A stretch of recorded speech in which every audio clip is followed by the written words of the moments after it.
Everyone, welcome back to my channel Indian classes में आपका हार्दिक स्वागत है। हमारा चैप्टर नंबर 8 स्टार्ट हो गया था, उसका हमने पार्ट 1 कवर कर लिया था। ये हमारा पार्ट 2 है। इस पार्ट 2 में हम पूरा चैप्टर कवर करने वाले हैं।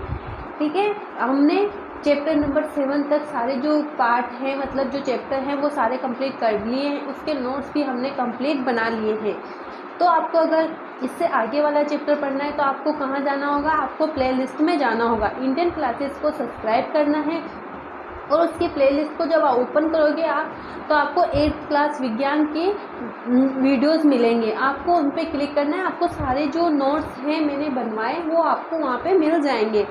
मैंने बहुत ही इजी लैंग्वेज में ये नोट्स बनवाए हैं। आप अगर इनको एक बार पढ़ते हो तो आपको सब कुछ समझ में आने वाला है।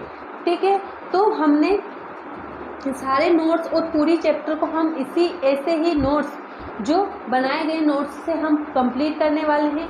इस चैनल पर आपको पूरी साइंस के नोट्स के वीडियो, यानी पूरी जो बुक है आपकी विज्ञान की, उसके सारे नोट्स मिलेंगे, है ना। तो हमें चैनल को सब्सक्राइब करना है, वीडियो को लाइक करना है और शेयर भी करना है। अपने दोस्तों को भी बताना है कि आप कहाँ से पढ़ रहे हो। ठीक है, तो आज हम स्टार्ट करते हैं। ये हमारा पार्ट 2 होने वाला है। पार्ट 1 में मैंने इससे पहले जो चैप्टर के टॉपिक है वो कंप्लीट करवा दिए हैं। आज का हमारा टॉपिक है असंपर्क बल। असंपर्क बल किसे कहते हैं? ऐसा बल जो दो वस्तुओं को एक दूसरे के संपर्क में नहीं आती। जब वस्तुएं एक दूसरे के संपर्क में नहीं आती है फिर भी उन पे बल कार्य करता है, तो वो हमारा असंपर्क बल कहलाता है। ठीक है, दो वस्तुओं के मध्य लगने वाला ऐसा बल जो आपस में संपर्क में नहीं होता है असंपर्क बल कहलाता है। असंपर्क बल कितने प्रकार का होता है? असंपर्क बल भी 2 प्रकार का होता है, चुंबकीय बल और स्थिर वैद्युत बल, है ना। चुंबकीय बल क्या होता है? ऐसा बल जो चुंबक एक दूसरे पे लगाते हैं। जैसे एक नॉर्थ ले लिया, एक साउथ ले लिया, है ना, तो ये भी चुंबक है, ये भी चुंबक है, तो इनके बीच क्या होगा? आकर्षण होगा, है ना। और ये एन है और ये भी एन है, तो इनके बीच क्या होगा? प्रतिकर्षण होगा। तो चुंबक, ऐसा चुंबक जो इनके बीच तो आकर्षण हो रहा है और इनके बीच प्रतिकर्षण हो रहा है। एक चुंबक दूसरे चुंबक पर बिना संपर्क में आए ही बल लगा सकता है, अतः चुंबक द्वारा लगाया गया बल असंपर्क बल की कैटेगरी में आता है। दो चुंबकों के समान ध्रुव में प्रतिकर्षण होता है। ये समान ध्रुव है, ये भी एन है, ये भी एन, तो इनके बीच प्रतिकर्षण होगा।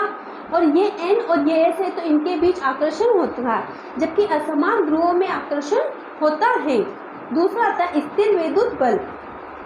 एक आवेशित वस्तु द्वारा किसी दूसरी आवेशित अथवा धनावेशित वस्तु पर लगाया गया बल स्थिर वैद्युत बल कहलाता है। अगर एक वस्तु धनावेशित होगी और एक वस्तु ऋणावेशित होगी तो इनके बीच क्या कौन सा बल कार्य करेगा?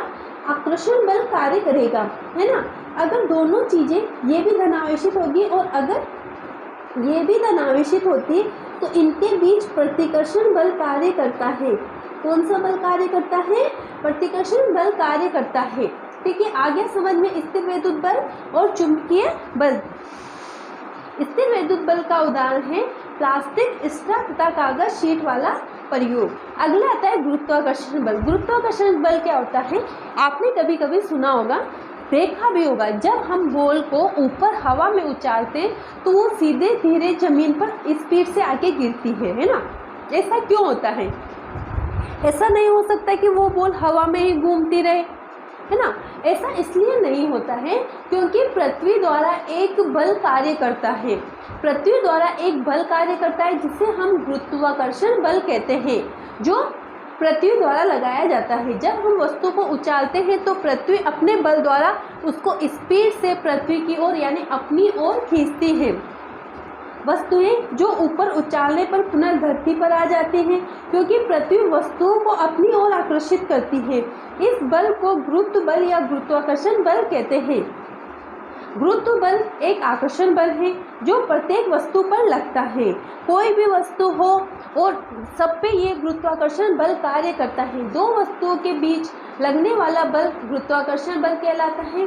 ठीक है, तो गुरुत्वाकर्षण बल का भी इम्पोर्टेंट टॉपिक है, ये भी हमें याद करना है। दाब क्या होता है? एकांक क्षेत्रफल पर लगने वाला बल दाब कहलाता है, जिसे हम इंग्लिश में प्रेशर बोलते हैं। मैं बोलती हूँ, अगर मैंने इतनी टंकी में गैस भरी है ना, अगर मैं इसका दाब लगाऊंगी और इतना बना दूंगी इसको, तो ये क्या हो रहा है, एकांक क्षेत्रफल पर जितना जो क्षेत्रफल है उस पर जो दाब लग रहा है वो हमारा प्रेशर है। ये किसके ऊपर निर्भर करता है, बल और क्षेत्रफल के। बल यानी फोर्स और क्षेत्रफल यानी होता है एरिया, है ना। तो ये बल, फोर्स और एरिया के ऊपर डिपेंड करता है हमारा दाब। तो इसको कैसे करेंगे, देखो, प्रेशर एरिया यानी फोर्स के तो ये प्रोपोर्शनल होता है और क्षेत्रफल के इन प्रोपोर्शनल होता है, यानी जितना क्षेत्रफल कम होगा उतना दाब अधिक लगेगा, है ना। प्रेशर क्षेत्रफल के इन प्रोपोर्शनल होता है, यानी समानुपाती होता है। मतलब जितना दाब बढ़ेगा क्षेत्रफल उतना ही कम होगा, या फिर जितना क्षेत्रफल ज़्यादा होगा उतना दाब कम होगा। ओके, क्षेत्रफल दाब के व्युत्क्रमानुपाती होता है, अतः क्षेत्रफल जितना कम होगा उस पर दाब उतना ही अधिक होगा। उदाहरण से देखो, सब्जियों को चाकू से आसानी से काटा जा सकता है। कील को चोट मारने पर कील का लकड़ी का पृष्ठ में धंस जाना। सब्जियों को देखो, सब्जियों को चाकू से काटते हो तो उसका क्षेत्रफल कम होता है, क्षेत्रफल कम होता है तो सब्जी पे दाब ज़्यादा लगता है, तो वो आसानी से कट जाती है ना। इसलिए काटने अथवा सुराख करने वाले औजारों के किनारे सदैव तीक्ष्ण बनाए जाते हैं। कुल्ली द्वारा भार उठाते समय सिर पर पगड़ी लगाना आदि ये किसके उदाहरण है, ये प्रेशर के उदाहरण है। द्रवों तथा गैसों द्वारा लगाया गया दाब। किसी बर्तन की तली पर पानी द्वारा लगाया जाने वाला दाब पानी के स्तंभ की ऊंचाई पर निर्भर करता है ना। क्या बोल रहा है कि किसी बर्तन की तली पर पानी द्वारा लगाया गया दाब पानी के स्तंभ की ऊंचाई पर निर्भर करता है। मतलब ये कहना चाह रहा है कि पानी जितना ऊंचा होगा किस पे निर्भर करेगा। देखो, ये मैंने एक ये लिया है ना, अब मैंने इतना पानी भर दिया है ना, तो ये जो तली है इस पे कितना दाब लगेगा ये पानी की ऊंचाई तय करती है। जितना पानी ऊंचा होगा उतना ही दाब तली पे लगेगा, है ना। तो ये बोलना चाह रहा है कि किसी बर्तन की तली पर पानी द्वारा लगाया जाने वाला दाब पानी के स्तंभ की ऊंचाई पर निर्भर करता है। द्रव बर्तन की दीवारों पर भी दाब डालता है। अगर मैंने इस फ्लास्क में पानी भरा तो ये पानी इस दीवार पे भी दाब डालेगा। अगर मैं यहाँ पे एक छेद करती हूँ तो ये पानी यहाँ से निकलना स्टार्ट हो जाएगा। और क्यों स्टार्ट हो जाएगा, क्योंकि ये पानी इस पर दाब डाल रहा है। अगर दीवार पे दाब नहीं डालेगा तो ये पानी यहाँ से निकलेगा भी नहीं। जब निकल रहा है यहाँ से, इस छेद से अगर पानी बाहर निकल रहा है तो इसका मतलब जो ये पानी फ्लास्क में भरा हुआ है वो दीवारों यानी साइड में भी दाब लगा रहा है। ओके, द्रव बर्तन की दीवारों पर समान दाब डालता है। देखो, ये प्रयोग किया, ये तली हो गई, इस पे जितना पानी भरा उतना ही दाब लग रहा है और ये दीवारों पर भी दाब डाल रहा है ना। दीवारों पे दाब डाल रहा है, अगर ये छेद हो जाए तो यहाँ से पानी का निकलना स्टार्ट हो जाएगा। ओके, एक ये है कि घर पे के ऊपर पानी की टंकी है तो जितना दाब ऊपर होगा वो उस छत पे डालेगा, है ना। ओके, अब आता है अगला, गैसों द्वारा लगाया गया दाब। गैसें किस तरीके से दाब लगाती है। जिस बर्तन में भरी जाती है या रखी जाती है उसकी दीवार पर दाब डालती है। जैसे फुला हुआ गुब्बारा में सुराख होने पर उस दीवार से हवा निकलना, ट्यूब पंचर होने पर अंदर की हवा का बाहर आ जाना। वायुमंडलीय दाब क्या होता है, हमारे चारों ओर वायु उपस्थित है। वायु के इस आवरण को वायुमंडल कहते हैं। वायु द्वारा लगाए गए दाब को वायुमंडलीय दाब कहते हैं।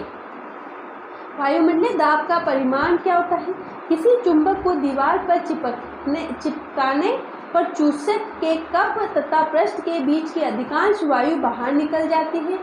इस स्थिति में चूसक पर वायुमंडलीय दाब लगता है, इसलिए यह पृष्ठ के साथ चिपक जाता है। चूसक को पृष्ठ से खींचकर अलग करने के लिए लगाया गया बल इतना अधिक होना चाहिए कि यह वायुमंडलीय दाब को पार कर सके। यदि चुंबक तथा पृष्ठ के बीच से समस्त वायु को निकाल दिया जाए तो चूसक को पृष्ठ से खींचकर अलग करना असंभव है। यदि हम कल्पना करें कि हमारे सिर पर 15 × 15 वर्ग सेंटीमीटर क्षेत्रफल तथा वायुमंडलीय ऊंचाई के बराबर लगने वाला गुरुत्व बल 225 केजी द्रव्यमान के किसी पिंड पर लगने वाले गुरुत्व बल के बराबर होता है, ये बल हमारे ऊपर लगे तो क्या पिचक जाएंगे? नहीं, क्योंकि हमारे शरीर के अंदर का वायुमंडलीय दाब के बराबर होता है। हमारे जो शरीर का दाब होता है वो वायुमंडल के दाब के बराबर होता है। ये कहना चाह रहा है कि अगर हमारे सिर पर 2250 न्यूटन यानी के बराबर अगर दाब डाला जाए तो हमारा शरीर पिचक जाएगा क्या? इसका आंसर होता है नहीं, क्योंकि हमारा शरीर और वायुमंडलीय दाब कंट्रोल में रहते हैं। जितना वायुमंडलीय दाब होगा उतना ही दाब हमारे शरीर का होगा। तो ये हमारे चैप्टर का एंड पॉइंट है। आपका चैप्टर ख़त्म हो गया है। ये सारे नोट्स कंप्लीट हो गए। अगर आपको वीडियो अच्छा लगता है तो वीडियो को लाइक करना है, शेयर करना, कमेंट करना है। Thank you.